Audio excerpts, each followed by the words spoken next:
I'm Margaret. I'm 83 years old, and I need to tell you about the day my daughter Linda looked me in the eye and said, "Mom, you really need to stop giving your opinion on everything. Nobody asked." We were standing in my kitchen. I'd made the comment that maybe she was working too much. It wasn't cruel. It wasn't even new. I'd said similar things before. But this time, something in her voice was different. Flat. Final. Like she'd been holding that sentence in her mouth for months and finally spit it out. I remember my hand was on the counter. I remember the coffee pot was still warm. And I remember thinking, when did I become someone she talks to like this? If you're my age, you know that feeling. The slow realization that your children don't see you the way they used to. And if you're younger, maybe 40, 50, 60, and you're watching your own parents' age, please understand, this shift happens to almost everyone. The roles reverse, the respect fades, and nobody warns you how much it hurts. I didn't say anything back to Linda that day. I just nodded. She left 10 minutes later. I stood at the sink washing 2 coffee cups that didn't need washing, and I thought about all the years I'd spent raising her, the nights I stayed up when she had croup, the college applications I helped her fill out because she was too anxious to do it alone, the time I drove 4 hours to pick her up when her car broke down, even though Richard needed me home. And now I wasn't allowed to have an opinion. I want to tell you what I did after that. But to understand why it mattered, you need to know how I got there. For years, maybe a decade, maybe longer, I'd been shrinking. I didn't notice it happening. You don't at first. It starts small. Your son interrupts you mid-sentence, and you let it go because he seems stressed. Your daughter makes a decision about your own house without asking, and you don't correct her because you don't want to seem difficult. Slowly, without meaning to, you teach them that your voice doesn't carry weight anymore. I'd spent so much of my marriage being quiet. Richard made the decisions. I kept the house. That was the arrangement, unspoken but absolute. And when he got sick, when he started needing me in ways he never had before, I thought finally, here's where I'm needed again. Here's where I matter. But caregiving isn't the same as mattering. I learned that too late. After Richard died, I thought my children would need me more. I thought they'd lean on me the way I'd leaned on my own mother after my father passed. But they didn't. They were kind in their way. They called. They checked in. But I could feel it. I'd become something they managed, not someone they consulted. So I tried harder. I started saying yes to everything. David needed me to watch his kids on a Tuesday afternoon even though I had a doctor's appointment. I rescheduled. Susan asked if I could help her move furniture even though my back had been hurting for weeks. I showed up. I thought if I stayed useful, I'd stay necessary. If I stayed necessary, I'd stay respected. But the opposite happened. The more I bent, the less they noticed. The more I gave, the more they expected. And somewhere in all of that, I stopped being their mother and became their convenience.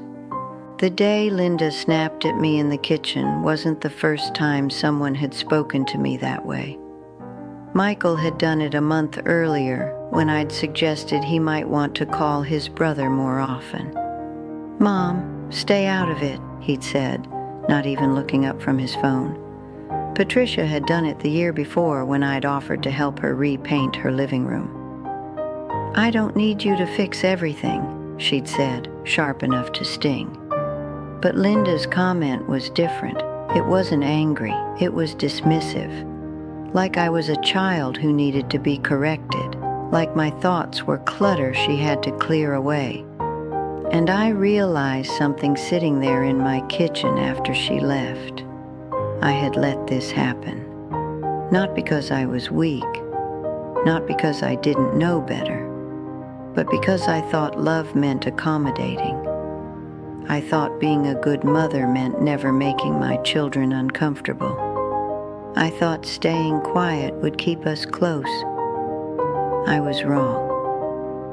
The next time David called and asked if I could babysit, I said no, not rudely, not with an explanation, just, "I'm not available that day." There was a pause on the other end of the line. Then he said, "Oh, okay."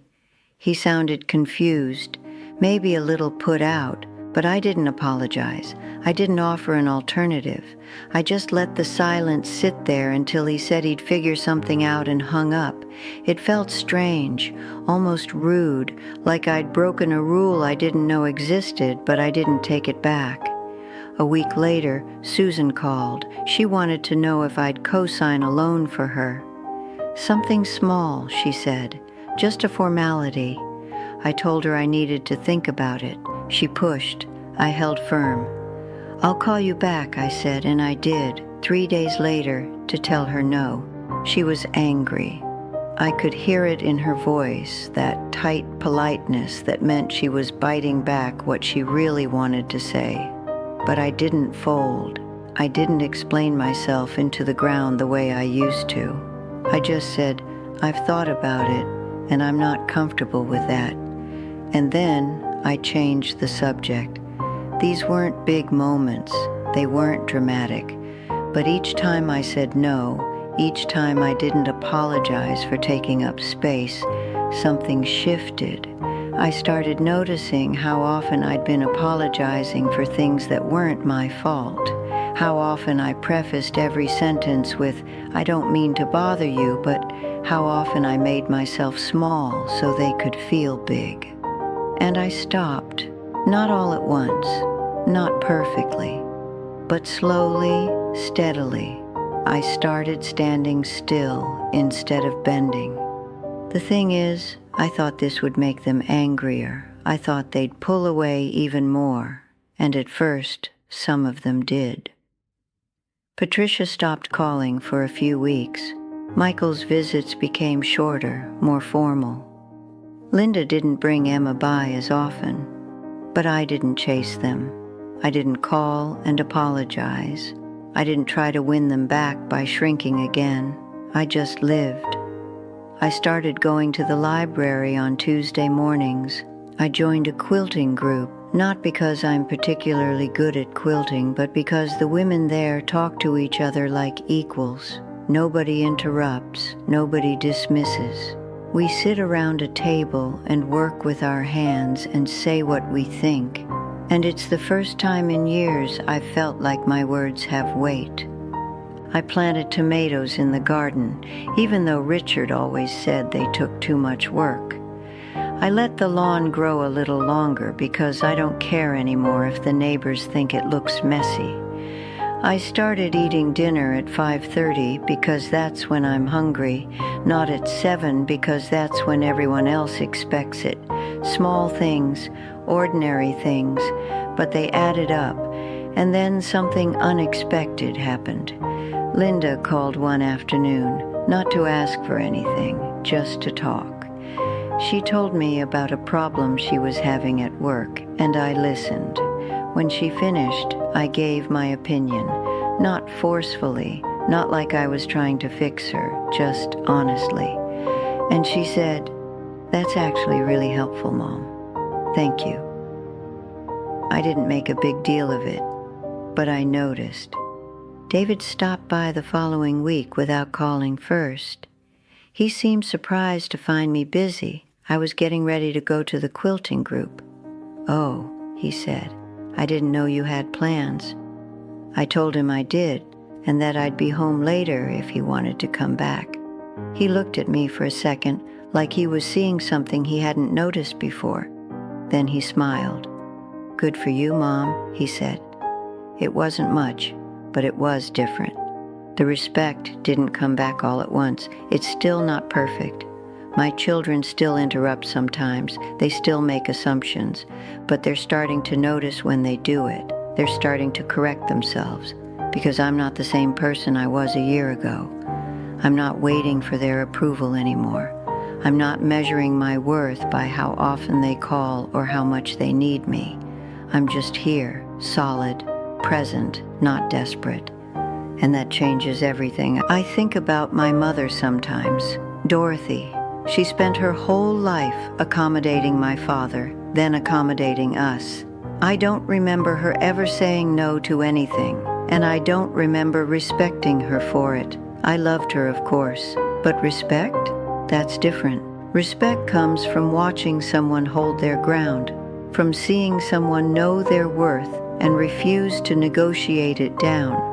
I didn't learn that from her. I had to learn it myself at 83, standing in my kitchen after my daughter told me to stop giving my opinion. I'm not saying I did everything right. I'm not saying my children are villains or that I'm some kind of saint who finally found enlightenment. It's messier than that. But I do know this. The moment I stopped trying to earn their respect and started living like I already had my own, everything shifted. I'm not angrier now. I'm not bitter. If anything, I'm lighter, because I'm not carrying the weight of their expectations anymore. I'm not trying to be the mother they need me to be.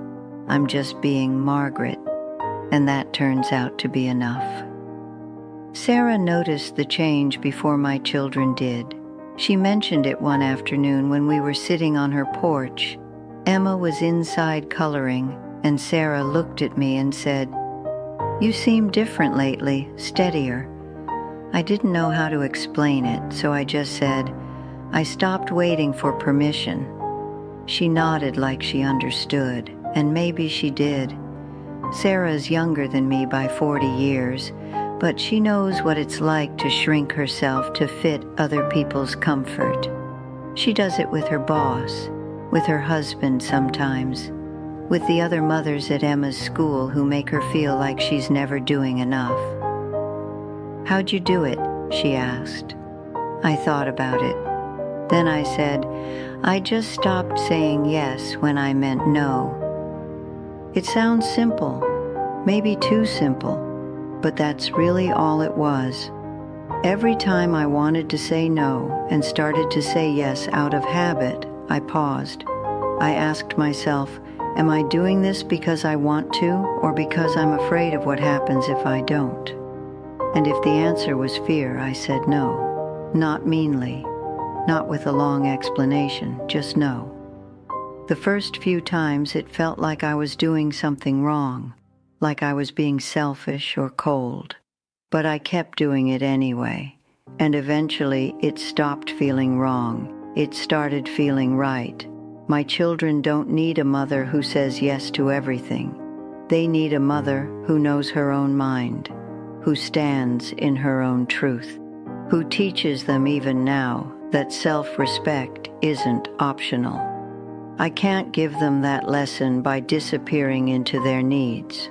I can only give it by living it.